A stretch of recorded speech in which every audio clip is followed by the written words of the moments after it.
Vous êtes sur For You Télévision, au sommaire du grand journal sur notre télévision. RCA Russie, opération militaire aérienne, les FACA réceptionnent des avions de chasse. Une dotation d'avions de chasse qui marque aussi la consolidation des partenariats entre Bangui et Moscou. Deux avions de chasse réceptionnés le 23 août par le pays du professeur Faustin Archange Touadéra, qui subit l'embargo sur les armes de l'ONU depuis plusieurs années. Ces engins permettront des frappes plus précises. Ceci marque le début de l'aviation militaire sur le sol centrafricain. Et puis Mali-Iran, lutte contre le djihadisme. Téhéran s'engage à développer sa coopération. Le chef de la diplomatie iranienne, lors d'une visite de 48 heures à Bamako, a réitéré au pays du colonel Assimi Goïta son engagement dans le développement de sa coopération sécuritaire dans la lutte contre le terrorisme. Cette consolidation des relations bilatérales s'est dessinée lors de la première session de la commission mixte de coopération Mali-Iran qui a eu lieu le 23 août 2022. Le Mali est d'ailleurs le premier pays visité durant la tournée africaine du docteur Hossein Amir Abdollahian. Mesdames, Messieurs, bienvenue au Grand Journal sur For You Télévision et merci de nous recevoir chez vous. On démarre avec l'actualité en République centrafricaine et on parle de coopération bilatérale entre Bangui et Moscou. Ça se précise. Le Kremlin vient de doter des forces armées centrafricaines d'avions de chasse. Cette dotation permettra aux FACA de mieux se tenir en ce qui concerne les combats contre le terrorisme. La présentation s'est faite au camp de l'armée de l'air de l'aéroport Bangui Mpoko, en présence du chef de l'État centrafricain. Noira a suivi pour nous cette actualité, son reportage. C'est certainement une nouvelle ère qui commence pour les FACA. Les forces armées centrafricaines viennent d'être dotées d'un important don matériel traduit en équipement militaire par la Russie. Des avions de chasse, les tout premiers dont l'objectif sera de soutenir les forces militaires au sol durant les différentes missions de combat et d'assurer la couverture aérienne. Pour y arriver, il aura fallu l'abnégation et un combat mené sur tous les fronts par l'élite centrafricaine. Entre autres, l'accord militaire signé avec la Fédération de Russie par le président Faustin Archange Touadéra en 2019. La Russie, grand partenaire de la République centrafricaine, n'a pas et ne ménage aucun effort pour soutenir et accompagner tant qu'il est possible le pays dans ses différents chantiers vers le développement. Symbole réel de la coopération entre la Fédération de Russie et la République centrafricaine, le Kremlin n'étant pas son premier geste après la dotation en 2020-2021 de blindés et la mise à disposition des instructeurs paramilitaires pour une formation des FACA. Notons qu'après plusieurs années de blocage par un embargo imposé par l'ONU sur les armes à destination de la RCA, le pays vient d'en sortir grâce à une maestria diplomatique et un combat très ardu mené par le ministre des Affaires étrangères et un travail profond fait sur la réforme de la défense nationale exécuté par le ministre Rameau Claude Biro, l'un des principaux artificiers. Cette nouvelle venue au sein des FACA marque ainsi leur début dans l'aviation militaire. Soulignons que bien avant l'acquisition de ces aéronefs, le gouvernement centrafricain a fait notification à l'ONU avant leur arrivée à Bangui. Des types aéro L-39 Albatros, ces avions sont les premières d'une série en attendant d'autres. La présentation a été faite en fin de matinée du 23 août 2022 en présence du chef de l'État et les responsables militaires russes accrédités à Bangui, au camp de l'armée de l'air, à l'aéroport de Bangui Mpoko. Parlons toujours de coopération dans ce journal, mais cette fois-ci entre le Mali et l'Iran. Le diplomate iranien, le docteur Hossein Amir Abdollahian, en visite à Bamako de 48 heures, a rencontré son homologue Abdoulaye Diop. Ceci dans le but de renforcer la coopération sécuritaire entre les deux nations. L'Iran a réitéré son engagement à développer sa coopération dans la lutte contre le terrorisme sur le territoire malien. Foutundedi pour les détails. Outre le soutien de la Russie au Mali dans la lutte contre le terrorisme qui se matérialise à travers la livraison d'armes et d'aéronefs de combat, Bamako peut aussi et désormais compter sur l'Iran. Réchauffée il y a quelques mois, la coopération bilatérale entre Bamako et Téhéran se raffermit davantage plus. En visite au Mali, le chef de la diplomatie iranienne, Dr Hossein Amir Abdollahian, a eu un tête-à-tête avec le président malien Assimi Goïta. C'était le mardi 23 août 2022. Les échanges ont surtout porté sur le renforcement de la coopération entre les deux pays dans divers domaines. Et donc, à la sortie d'audience, le diplomate iranien a confié avoir fait à son hôte un compte-rendu des activités de la commission mixte de coopération entre la République du Mali et la République islamique d'Iran. Au menu des échanges aussi, le renforcement de la coopération entre les deux pays dans les domaines scientifiques, technologiques, agricoles et économiques. À la suite de cette rencontre, les deux pays entendent également développer leur coopération dans la lutte contre le terrorisme. Les échanges entre les deux pays vont s'accentuer, a déclaré le diplomate iranien, avant de préciser qu'il sera procédé dans les plus brefs délais au transfert de technologies au Mali. Et parlons d'autre chose dans ce journal. Escale en Angola où l'élection présidentielle se déroulait ce jour. En effet, des millions d'électeurs étaient attendus aux urnes ce 24 août 2022 pour élire leur prochain président. La bataille pour le fauteuil présidentiel oppose le président sortant João Lourenço au candidat de l'UNITA Adalbert Costa Junior qui depuis quelques mois a réussi à captiver l'attention de la jeunesse qui languit après une alternance politique. Reportage. Ce 24 août, jour d'élection sur le territoire angolais. Aux urnes, 14 millions d'électeurs étaient attendus aussi bien pour élire des députés que choisir le prochain président de la République. En lice, une coalition et 7 formations politiques. Quant au fauteuil présidentiel, le Mouvement pour la libération de l'Angola et l'UNITA, Union nationale pour l'indépendance totale de l'Angola, sont en chien de faïence. Adalberto Costa Junior, candidat de l'UNITA, âgé de 60 ans, et se positionne comme celui qui ouvrira le champ à l'alternance politique, mais aussi il est considéré comme un espoir pour la jeunesse. Il est à la tête du parti depuis 4 ans. Face à lui, le président sortant João Lourenço, successeur de Josué Eduardo dos Santos, qui traîne le lourd tribut du parti au pouvoir depuis une 40aine d'années, mais aussi un maigre bilan d'avancées économiques et sa lutte contre la corruption, son cheval de bataille. Ce scrutin est une bonne occasion pour son peuple d'interroger les mesures prises contre la corruption durant son quinquennat. L'on note près de 700 poursuites pour délits financiers, un retrait de 10 millions d'euros détournés. Le pays a d'ailleurs perdu 31 places dans un classement des 50 pays les plus corrompus du monde depuis son accession au pouvoir, celui réalisé par l'association Transparency International. La lutte de João Lourenço avait commencé par la traque des fonds pillés chez son prédécesseur et sa famille. Le président sortant se cramponne sur ses réalisations pour briguer un nouveau mandat et continuer sa lutte et ses projets sociaux. Pendant ce temps, une bonne partie de la population angolaise, elle, languit après une alternance politique, grandement dessinée par le candidat qui est considéré comme une figure de poids de l'opposition, en ce qu'il a réussi à rallier de nombreux partis politiques, tels la coalition Casa-CE. Son programme est basé sur une politique libérale et pro-entreprise, et il mise sur la refonte pour mieux développer le pays et permettre aux jeunes de s'insérer dans le monde de l'emploi. Le 109 aura-t-il gain de cause au sorti de ce scrutin? L'avenir nous le dira. Les 27 et 28 août prochains, Tunis abritera la 8e édition de la TICAD. Il s'agit de ce forum qui réunit plusieurs dirigeants africains et leurs partenaires internationaux, favorisant un développement durable sur le continent africain.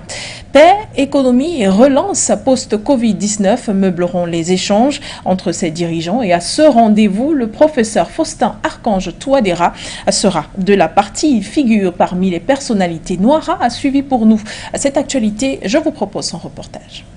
Annoncé par le gouvernement japonais en février dernier, la Tunisie va abriter du 27 au 28 août 2022 la 8e édition du TICAD, un forum rendez-vous qui, depuis sa création en 1993, réunit les dirigeants africains et leurs partenaires internationaux pour favoriser un développement durable en Afrique. À cet effet, guidé par le double principe de l'appropriation africaine et le partenariat international, cette 8e édition de la TICAD va se concentrer sur les thèmes de la paix, de la société et de l'économie dans le contexte de la relance du Covid-19 sur le continent africain. Comme il est de coutume, lors de la tenue de la TICAD, la conférence de cette année va mettre en relief la promotion du dialogue et de l'action collective en matière de développement de l'Afrique sous la direction des pays d'Afrique avec le soutien de la communauté internationale et en fonction de leur propre vision du développement durable et des priorités de leurs citoyens et communautés. Pays hôte de la TICAD, le gouvernement tunisien devra accueillir un rassemblement de dirigeants de tous les pays du continent africain ainsi que des représentants de l'Union africaine, des Nations unies, de la Banque mondiale, du gouvernement japonais et les organisations du secteur privé et de la société civile pour discuter des opportunités et des défis de développement auxquels les pays africains sont confrontés. Parmi les personnalités et les dirigeants africains qui prendront part à ce rendez-vous, va figurer en bonne place le président Faustin-Archange Touadéra, le numéro 1 centrafricain, premier ambassadeur de son pays. Outre les objectifs de cette rencontre, profitera certainement pour présenter et vendre l'offre monétaire numérique centrafricaine, le Sangocoin, ainsi que la destination et le potentiel de la RCA afin davantage d'y attirer des investisseurs. Merci Noara et parlons à présent de santé dans ce journal et pour cela on fait escale en République démocratique du Congo où un nouveau cas d'Ebola a été confirmé dans l'est du pays. L'annonce a été faite par le gouvernement congolais qui enquête d'ailleurs sur ce dernier cas. Un échantillon prélevé d'une patiente âgée de 46 ans serait à l'œuvre. Celle-ci est décédée il y a quelques jours de cela à Béni. Les précisions de Bala dans ce reportage, regardez. Alors que lundi, l'Institut national de la recherche biomédicale de Goma a confirmé qu'une femme âgée de 46 ans avait perdu la vie de suite de virus d'Ebola, le Bureau régional pour l'Afrique de l'Organisation mondiale de la santé a annoncé qu'une enquête était donc en cours sur ce cas suspect, enregistré moins de 2 mois seulement après la fin officielle de la 14e épidémie d'Ebola, survenue en République démocratique du Congo depuis 1976, et qui avait fait dans l'ouest du pays 5 morts en seulement 2 mois. Depuis lundi dernier, les structures sanitaires du nord de Kivu travaillent d'arrache-pied et sont en veille pour identifier les différents cas ayant été en contact avec les 180 personnes déjà identifiées. Toutes les commissions sont déjà activées. Nous voulons ici parler de la surveillance épidémiologique qui a commencé par les alertes qui doivent être investiguées jusqu'à l'acheminement, l'isolement à l'hôpital pour la précision diagnostique. La maladie à virus Ebola est très souvent mortelle, mais des vaccins et traitements existent maintenant contre cette fièvre hémorragique qui se transmet à l'homme par des animaux infectés. La transmission humaine se fait par des liquides corporels avec pour principaux symptômes des fièvres, vomissements, saignements, diarrhée. Cependant, il faut aussi prévenir la maladie en limitant le nombre de contagions et des rassemblements. On va faire une barrière pour les zones qui ne sont pas encore atteintes. On va utiliser les différents types de vaccins selon la stratégie adoptée. Ça va être ça Johnson ou bien alors RVBO qui vient d'être homologué, que nous avons utilisé au cours de la dernière épidémie ici, à la zone de santé de Béni. Malgré les difficultés rencontrées, le gouvernement assure et rassure néanmoins que cette épidémie sera bientôt sous contrôle. Et on sort des frontières africaines à présent dans ce journal. Arrêt en Ukraine où le 24 août 2022 est une date importante. Il s'agit de l'an 31 de l'accession à l'indépendance du pays ukrainien. Une coïncidence de calendrier fait en sorte que ceci marque également un semestre jour pour jour après le début de la crise avec le pays russe. Une célébration à demi-teinte marquée par des mesures préventives du président ukrainien Volodymyr Zelensky qui craignait des potentielles attaques. Kwechu a suivi pour nous cette journée en Ukraine, son reportage. Hasard de calendrier, la fête nationale de l'Ukraine se célèbre ce mercredi 24 août, 6 mois pile après le début du conflit russo-ukrainien. L'Ukraine, indépendante de l'URSS, l'Union des républiques soviétiques et socialistes depuis 1991, célèbre en cette année les 31 ans de son accession à la souveraineté, dans un contexte marqué par des tensions vives au niveau de Kiev, la capitale politique du pays. Nous devons être conscients que demain, des provocations russes répugnantes et des frappes brutales sont possibles, a déclaré mardi soir Volodymyr Zelensky, l'actuel président ukrainien, qui craignait alors de possibles attaques de l'armée russe durant cette journée de célébration. Ça n'a pourtant pas été le cas. Si la relation diplomatique entre Moscou et Kiev est au plus mal, il faut rappeler qu'historiquement, c'est pourtant depuis 1650 que l'Ukraine est placée sous la protection russe. Le pays était alors séparé en deux parties, l'Ukraine méridionale ou Nouvelle-Russie, développée sur le plan agricole et minier, ainsi que l'Ukraine soviétique. Il en sera ainsi des siècles durant, avec quelques ajustements après le début de la révolution russe, puisqu'en 1917, une Rada présidée par Grouchevski déclare que l'Ukraine entière jouira d'un statut autonome sans toutefois être détachée de la Russie. À Kiev, la République populaire d'Ukraine, à Kharkov, la République soviétique d'Ukraine, à cause de l'occupation dans l'Est et le Sud des bolcheviks. Durant la Deuxième Guerre mondiale, l'Ukraine, occupée par les nazis et libérée par l'armée soviétique, grand gagnant de la guerre, et qui perdra cependant quelques années plus tard, à la fin de la guerre froide, en 1989, tous les pays satellites de l'URSS, parmi lesquels l'Ukraine. Bon nombre d'habitants en Ukraine ont été confinés ce 24 août durant cette célébration, qui n'en était pas réellement une, dans un contexte macabre de guerre en Ukraine. Les autorités de Kiev ont interdit tout rassemblement public de lundi à jeudi dans la capitale. Merci Kouetio et retour à présent en Afrique, cette fois-ci au Cameroun pour parler de sport, notamment avec l'affaire qui opposait la FECAFOOT et plusieurs autres membres devant le tribunal arbitral de sport. Après maintes reports, le tribunal arbitral de sport a rendu son verdict dans les affaires qui opposaient la FECAFOOT au Comité national olympique et sportif du Cameroun et Henri-Claude Balar Ongolo, ainsi que dans l'affaire Barbaraï Saïdou et consorts contre le comité exécutif de la FECAFOOT. C'est une double victoire pour le président de la Fédération camerounaise de football, dit ce reportage. Regardez. C'est le gong d'accalmie qui a retenti après les deux décisions du tribunal arbitral du sport dans l'affaire opposant la Fédération camerounaise de football au Comité national olympique et sportif du Cameroun et Henri-Claude Balar Ongolo. Le TAS a ratifié dans sa décision finale signée le 23 août 2022 la convention conclue le 31 mars 2022 par Samuel Eto'o et une partie de l'Assemblée générale 2009 de la Fédération camerounaise de football, dont une autre partie est responsable du film qui avait débuté au tribunal arbitral de sport. Après 3 reports, l'affaire est terminée et rayée, selon la décision du tribunal.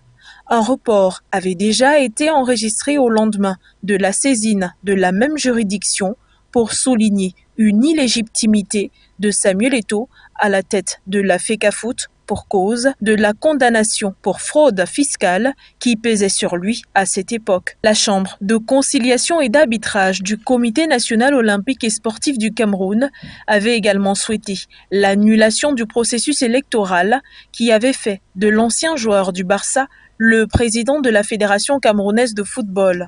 En mars, plusieurs membres de l'Assemblée générale de 2009 avaient signé leur détachement et retrait des processus dont l'affaire Barbaraï Saïdou et consorts contre le comité exécutif de la FECAFOOT ainsi que dans l'affaire Comité national olympique et sportif du Cameroun, Henri-Claude Balar Ongolo et consorts.